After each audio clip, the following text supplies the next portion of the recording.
I honestly do not like it very much. I think that you're putting Ember versus Puck, which is also, it's a fine matchup for Ember Spirit, but you still have the issue of you're going to be run out by this Chen draft. They're going to 5-man early. They're going to run at you. Your SF.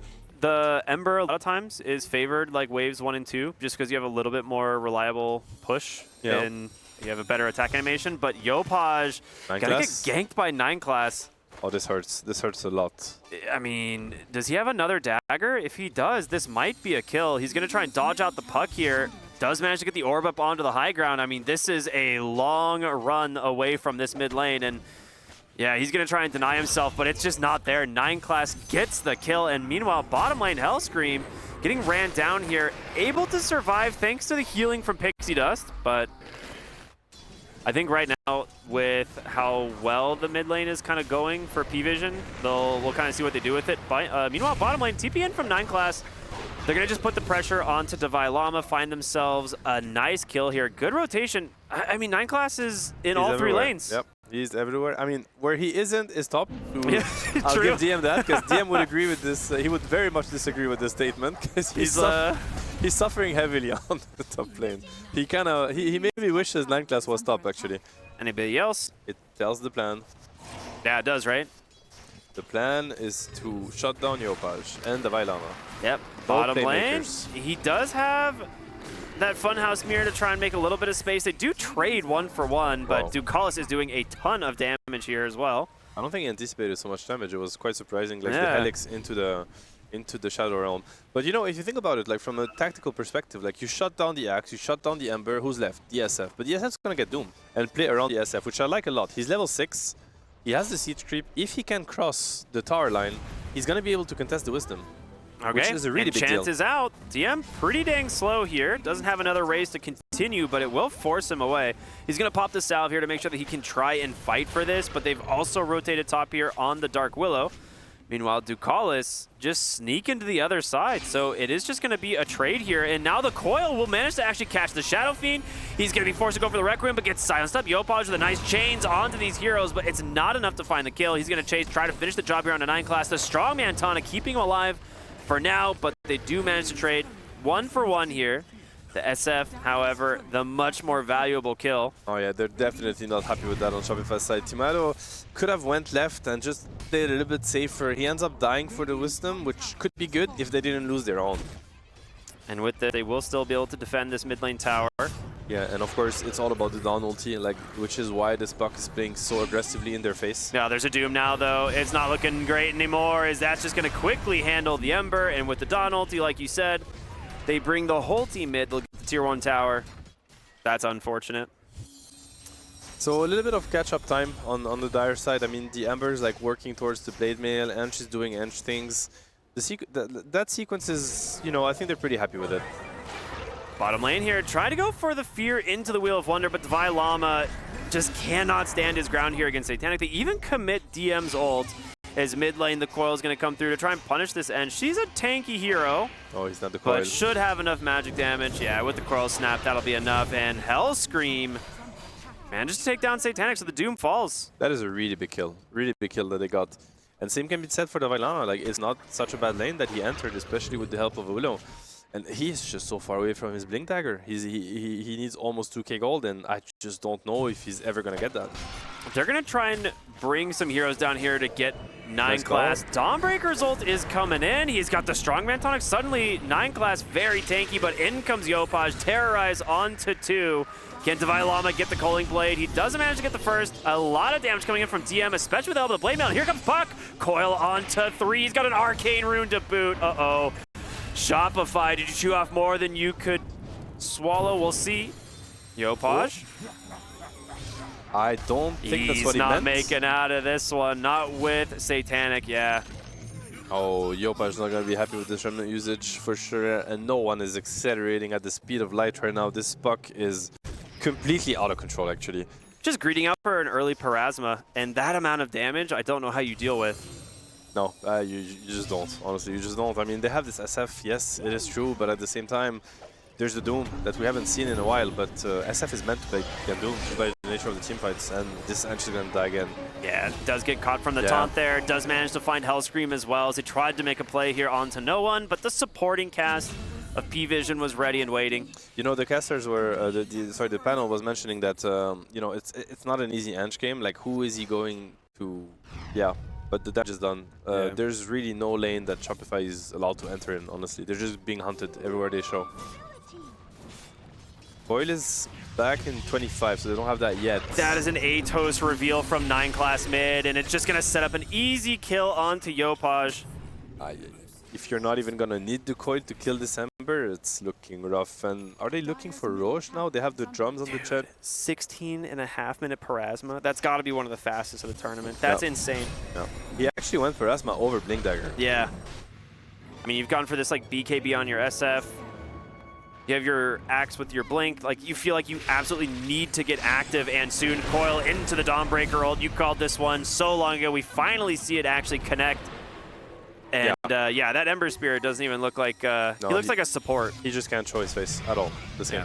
Chase is going to continue here. Blink call out from Devilama. The Fear is going to be able to catch him. Nice BKB from Tomato. He's got to do some damage, but DM is just surviving this. Meanwhile, Puck is just destroying the backline. Tomato trying to make his way back to the base, but now the Parasma's got him. It's going to slow him up. Your base, it does not belong to you. Doom is out. Devilama tries to get no one, but he doesn't have the damage. And Doom, well, looks like that's going to be a death on the Enchantress as well. Well, it'll be close. It's not going to be a death. She survives. But imagine on top of the Hand of God, the Dawn ulti, like this SF cannot do, he cannot deal damage this game. Which is the concerning part, like where's the damage going to come from on the Dire side? I feel like I've seen that one before. Ember Spirit dying to an Atos and a Silence once again. And you might see it again. I mean, think about it. The Chen Divine Favor is 20 armor. We didn't even consider the fact that like Ringmaster can save these heroes, because normally you talk about Escape Act a lot of the times, but it's been a complete non-factor. He's trying to set up a solo kill here top, going to get some assists from no one. There's the Silence and another death. What a chain stun by 9 class. Perfectly done. Perfectly executed. And Ringmaster Specialist. Bronze tier, but that's fake. Yeah, it is. I remember specifically watching him play this hero so much in the last couple of tournaments earlier this year. And he was probably one of the most impressive players. I think him and Safe, I think were the two that I really enjoyed watching on this hero. Yeah. No, he's played a spectacular game so far. Yeah, 25-6. No, this is a masterclass by PVISION. We're going to see them try to make a play here onto the Dawnbreaker. Once again, though, pretty tanky with no one now showing up. He's just going to turn it around instead. The Blade Mail just kills Hellscream almost entirely. It hurts. Yeah, that's but nice. This Doom is sitting as 4k HP on top of the Dawn ulti and the Hand of God. I don't know how much that is, but it's probably like some 5.5. He just jumps in, immediately dooms the Shadow Fiend, and he's not making it back to the base. At least not for now. He will take out to this eventually. They do, I was gonna say they do manage to get, no they didn't. They didn't get anybody. They all survive. And this base never belonged to Shopify. No, I mean, we saw that coming a long way ago. To be fair, I hate saying that, but this is one of the games where they could have considered calling it earlier. I think there was very, very little hope. Like, just through the nature of the draft. The move's already made. You're the one on the back foot, and I feel like Shopify Rebellion were just on the back from like minute 10 in this game, and you do not want to be on the back foot versus Chen because he ramps that tempo incredibly fast. He makes people unkillable. He's bringing 4 or 5 auras to the fight, and I think we saw it this game. I don't really know what Yopaj is supposed to do, and I think they have answers to this Gyro. It's going to have to be a crazy strong game from Yopaj. I mean, I think Shopify's draft is actually not that bad, especially compared to the last game. And yeah, the Lifestealer does have a great carry matchup versus Gyro, but they do have tools within their draft to deal with it. Yeah, I think about like Storm Spirit, a lot of the matchups for this hero got better with Electric Slide, and you can punish certain melee heroes. I feel like Beastmaster is not typically one of those because of the boards like you're talking about, but also he doesn't necessarily need to play into the lane.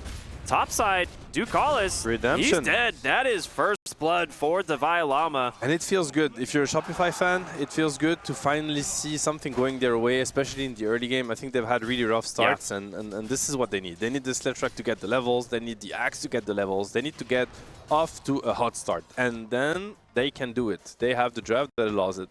Scam on the other side, doing Bane things, just playing off your stats. This is a hero that has like 5 armor, lots of stats. Just happy to play like that. And, you know, typical gyro fashion. Yeah, we're looking at the mid. Oh, Yopaj is dead. Is he? I mean, if he gets one more set of axes, he's dead. And with this, he's got him. That is just a strict solo kill playing for the Water Rune. Bottom lane DM now in trouble as Tomato's going to try and finish the job. Body blocks from 9 class are not going to be enough as Yopaj will tip no one. Yeah, he tipped him back. Like that's okay. No one tipped first. And it's just well played, I guess. Go to Leshrac. Which honestly, the more I think about it, the more this Lash should be, you know, interesting on the support. Like the Rune fight, the Lotus fight. That's a really nice nightmare here in the bottom lane. So much damage. That was a ton of damage. Yeah. Nicely done, nicely done. And Timado, that was a really good find. Yeah, Timado went for the afterburner. Yeah, which makes. No one is angling though. He's the scary guy. He's the guy you don't want to mess with. Yeah, he found the storm. I hear a roar. Yeah, he's found the storm. Yopaj is still level 5. He's going to get the bird dive on him one more time. Does he want to dive this? I'm sure he does. Yes, indeed. He gets the kill. Skem's going to TP on in with the help of Hellscream. This should get punished. Yeah, it should. The Edict should get the kill. Yeah, nice kill. Nice kill. Okay, hold on. They might get more. No, nice fear from 9 class. Never mind. But it's a really important one. Like, we're actually going to see... This is one of the first games that we've seen Shopify supports off to a good start. You know, they have good levels. They had pretty solid and stable lanes. And these are really good support players. Like, they've been shut down for the entirety of this tournament. So hopefully they get it. Yeah, they can show how much they can do, basically, in this game. Skem actually really trying to prevent this haste rune from going to the Beastmaster. Dukas will be forced to pick it up. And now that Yopaj is level 6... He's not going to be able to find a kill, but Hellscream will. You mentioned it before. You do not want to fight 1v1 versus this guy, and no, you don't. He's very even strong off to a better start now. And he's angling. He's thinking about setting up for a Wisdom play too. He's in a really good position. It's coming in 20 seconds. Edict is a big menace. No one kind of has to help with that. Gore Storm popping out of that Infest bottom lane here from Satanic. Tomato zipping around thanks to this... extra move speed from the Facet, so he's actually going to survive. Skem just kills Ducalis with a level 2 Brain Sap. All right, that's pretty cool.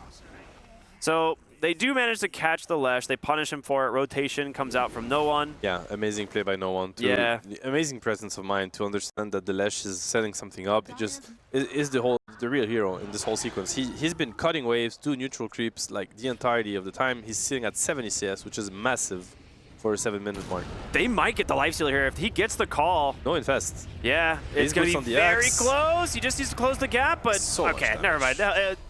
Misanthropy is enough. No, it's like 1,000 damage. This Edict, and it's not even level 3. Like, yeah. It's actually so much damage. It's absurd. Yeah, it's the classic dilemma. I think he definitely doesn't want to give up his position. He's super happy with it. But as soon as if he fears that it will be taken, he should go. Another really nice play here, bottom. Nice, it's going to be so close. What an amazing torrent by DM. Very well done. But, okay, we see they're looking at the stacks. So this is when Dalai Lama is like, nope. I'm not going to let this happen. These are mine. Now, the thing is these fights, you may be feeling very comfortable with no one, but Hellscream is also very scary. They're going to have to just surround him with 3 to try and prevent him from finding these kills. The call into 2, the first dunk, in comes Yopaj. Managed to get on top of 9 class. A good infest is going to give him some health to play with. Meanwhile, Skem, he's dead to the Beastmaster. He just needs one more auto attack. He's got him, and now Dalai Lama is the one that's in trouble. Has to get out of here. The dagger is going to connect. And with the slows, yeah, it's going to be very difficult. He's tanky. He's got the Vanguard, the phase boots, and Satanic, they're going to see him coming back down through the wave. You have Fiend's Grip. He's just going to use it right away. He didn't see the Bane. Get it. An immediate Culling Blade. Yeah, a little bit careless by Satanic, to be fair, because he just ran into Tower Vision. Probably did not expect... Oh, and the Warlock's going to die too. Lesh found him. He was level 5, I think, on Skem. Okay. And then the wave died is what I think happened. I'm not 100% sure, but I have to imagine. Yeah, it must have been something like that. Like, and this is the best start we've seen from Shopify, and they even lost the entire stack. But if you look at it, like this Axe is cruising. He's huge. 3k gold lead. I mean, the gyro is pretty dang strong as well. Yeah, and Shopify is setting up something here. The smoke is still They going found on the Kunkka. for a while. Yeah. Kunkka is surrounded. He's going to get caught from the call. And with this, Hellscream, as well as the rest of the team, sets up another Culling Blade here for the Axe. Yeah. And they are immediately pinging the triangle. They are jumping straight in there. You are 9 seconds away from They see him now. yeah, from the Fiend's grip, but the stack's already gone. His courier's on the way with that. He's strong, but this is when he accelerates. I think he'd like a little bit more quiet time on the gyro. Yeah, as I say, Skem's got the bonus night vision, so he sets up here for 9 class. The rest of the team's coming. The Edict should finish the job on 9 class. There's the roar, no one. Nice nice kill there. Divine Llama in pretty deep, gonna try and TP. I don't think you're making it out of this one. 2 dead. Yeah, very unlucky timing for Divine Llama. He blinked into the roar like side push, which Tomato, he's coming back in. He's got a lot of damage, and there's still an amplified damage here on Yopaj. There's a full Fiend's grip getting channeled here onto the lifesteal. They can't stop it. He's dead. Yopaj looking for more. That's a double kill. Make it a third potentially. Skem, my goodness. Yeah, that was amazing. He's just ripping PVISION apart. No, that Fiend's grip was everything, because had this snakes gotten close enough to hit the gyro and help the beast, the gyro would have died for sure. Like, there's no way he tanks the open wounds. I mean, I guess they want to contest with Tormentor. Yeah. They're gonna assume they're going for it maybe and try to go after the Tormentor dies. And this is a lineup, like Radiant lineup does not sustain well. So if they commit to the Tormentor, they're not going to be able to take a fight after that. Okay, that's a good wraparound here. No one's infested on this Beast Mess. They're going to find Hellscream. That's a really good target to start the fight. Can Skem bail out? He gets saved by a Glimmer Cape Tomato. He's just going to walk right on in. Now, do they have the damage to kill the gyro? It doesn't look like it. The Fiend's grip once again just deletes the Lifestealer as Divine Llama will chop down another, as they will only survive on the Kunkka. That is a 4 for 0. Yeah. I mean, you still have Aegis for 3 minutes. Really good discipline by Shopify. They knew exactly what was coming. They were very well positioned. And yeah, the Glimmer into the sleep did everything there. Like Skem, again, like... Come on, yeah, I mean, guys. it's okay. It's okay. I think both teams are kind of happy with the state of the game. The gyro finished Satanic, so he's getting much stronger, getting some very scary timings. I feel like it's a game of cat and mouse watching them try and chase this Ringmaster around, but Tomato's just going to hold his ground here as Satanic. He's going to try and get aggressive. He pops the BKB. Roar's available. He gets the call, though. It's going to be onto the Beastmaster. Do they have the damage to find the kill first? He gets the Roar, but there's the Fiend's grip. That's green light for Satanic. As 9 class, actually a really good escape axe. Going to be able to keep no one alive, but there's the second call. Tomato is falling low. He's finally dead. This is a really good fight for PVISION if they can keep Satanic alive, if you can get away from Yopaj, but there's the Vortex, pulls him right back in. Rage in 7, he's trying to close the gap here onto Skem, but he doesn't have the damage. Armlet toggle for now to try and keep him alive, but the dots, they add up, they get the kill. Yopaj now looking for 9 class, zips the dodge, gets the kill. No Atos for you, and Skem is still alive. Tanking through a lot of this Glimmer Cape out, but he does have the dust. It's going to be 8 dead. Yopaj versus DM, the only survivors. Yopaj Redemption Arc, and he might go for more, actually. He's got so much mana regen. There's so much mana regen, and okay, he's gonna leave it. You gotta start thinking on, you know, PVISION side, who's gonna help this Lifestealer with this spell? Because he doesn't do anything. Yeah. And we go back to live. Did you manage to actually find no one? Yopaj and Divine Llama Big kill. using that Arcane Rune. No, this Storm is a menace now. He's come back completely. He has crazy net worth. I don't even know how he's so fat. How he's top, yeah. I don't even know how he's top, because this is like a gyro that has cruised throughout the entire game. Another pickoff. No, this is a Yopaj performance. Like, this is what we've seen from him in the past, and you know, Tsunami was mentioning it. It's been a rough tournament for him so far, but he's definitely showed up in this game. Like, he's owning, despite